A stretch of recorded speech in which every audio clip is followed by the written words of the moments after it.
जब सुने के होई भोजपुरी गाना, बस बजे के चाही गाना।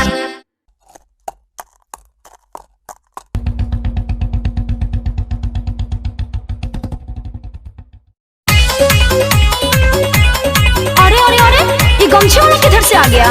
ए मैडम, क्या है? गमछे वाला किसको बोल रहे हैं? हाँ तो और क्या बोलो, गवार कहीं का।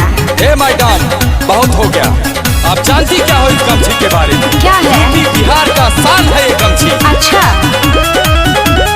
आन बान शान पहचान है गमछिया, सच कहीं मोर गुमान है गमछिया। चल हट गवार कहीं का। आन बान शान पहचान है गमछिया, सच कहीं मोर गुमान है गमछिया। देखने में तुमको भले गवार लगते हैं, वो तो है ये हो। तोरा का पता है गमछिए से का? हम तो रंगदार लगते हैं। तोरा का पता है गमछिए से अच्छा। तो रंगदार लगते हैं। क्या मैडम? क्या है? समझे या और समझाएं? अरे हमको क्या समझाओगे? जरा सोचिए मैडम, अगर यही गमछी वाले बिहार यूपी के लोग अच्छा। आपके कंपनियों में काम नहीं करते तो आप सबों के कंपनियों में ताला लग जाए।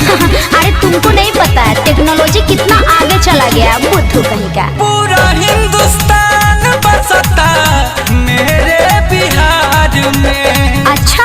इज्जत आदर करना मेरे संस्कार में। क्या समझे? अच्छा कैसे? तो बोलिए बिहार का स्पेलिंग। अरे तो ये कौन सी बड़ी बात है?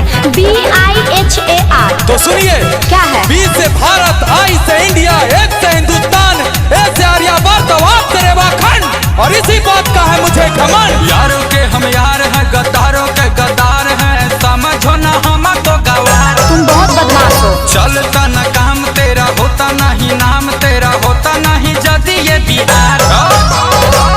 गमछी में तुमको भले बेकार लगते हैं, तोरा का पता है गमछिए से हम तो रंगदार लगते हैं। यूपी बिहार। तोरा का पता है गमछिए से हम तो रंगदार लगते हैं। मैडम जी, क्या? इज्जत दीजिएगा तो इज्जत मिलेगा। अच्छा। और रही बात हमारी गमछी की, तो आप ये क्यों भूल रहे हैं? क्या? जिस समय आपका कन्यादान हुआ था, उस समय आपके पिता के सर पे जो ताज थी वो यही गमछी थी, और हम आपको इस गमछी में गवार लगते हैं। वाह मैडम वाह।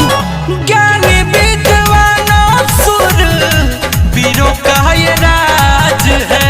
अच्छा। गमछी न समझो इसको, सर की ये ताज है। अरे मैं सब समझती हूँ, मुझे मत समझाओ, समझा? बान के पगड़िया जे चली ले डहरिया, त लागेला कि शेर हई हम। हाँ नो। देखो औकात नहीं, करो ज्यादा बात नहीं, हम नहीं है किसी से कम। हाँ तो क्या करोगे? गुंजन जय बच्चन न लाचार लगते हैं, वो तो है ये हो। तोरा का पता है गमछिए से कहाँ? हम तो रंगदार लगते हैं। ज्यादा स्मार्ट मत बोलो। तोरा का पता है गमछिए से हम तो रंगदार लगते हैं। अच्छे हो और सच्चे हो, एक बिहारी 100 पे भारी।